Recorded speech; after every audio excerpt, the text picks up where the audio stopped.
So what should you look for in this chapter on Jesus? Again, I want you to focus kind of on language here and how we attribute certain language to certain people and how certain terms really have a whole lot of meaning.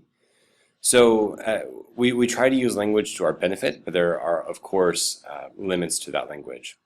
So in the first little bit of this, he talks about the words like Christ, Lord, Messiah. Those are all titles. Jesus' last name was not Christ. Some people think that actually. Christ is a theological term. So when you call Jesus the Christ, you are calling him the Lord. You are calling him the Anointed One. You are saying that he was the Jewish Messiah.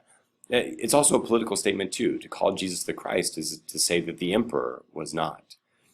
So then the final thing is, please remember that Jesus was a first century Jew, born, lived, died a Jew. Christians worship the same God that Jesus knew as Yahweh. So they worship the same God as the Jews, and then also later on in the 7th century, of course, Islam was born out of that Abrahamic tradition as well. So remember earlier, or also that the emperor of Rome was considered the Son of God also. So if you were to call Jesus the Son of God, that's a political statement as well, and you can kind of remember some of the reasons as to why Jesus was killed. Well, that is a strongly political statement. And also to refer to God, as Jesus did, as Jesus' Father, or to refer to Jesus as the Son of God, it establishes a relationship between the Father and the Son. So a few things you really need to pay attention to is how McGrath, and I think he does a good job, talks about the development of what we call Christology, of coming to terms with who Jesus was as the Christ. So you need to be really sure that you understand Arianism. So this was actually condemned as heresy in the year 325.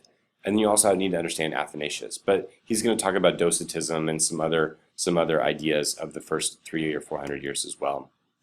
So it took some time.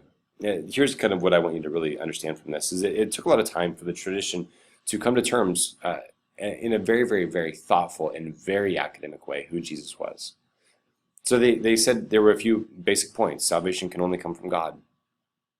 And yet many people in the first century, many Jews, and then later Greeks and Romans, believed that this salvation came through Jesus.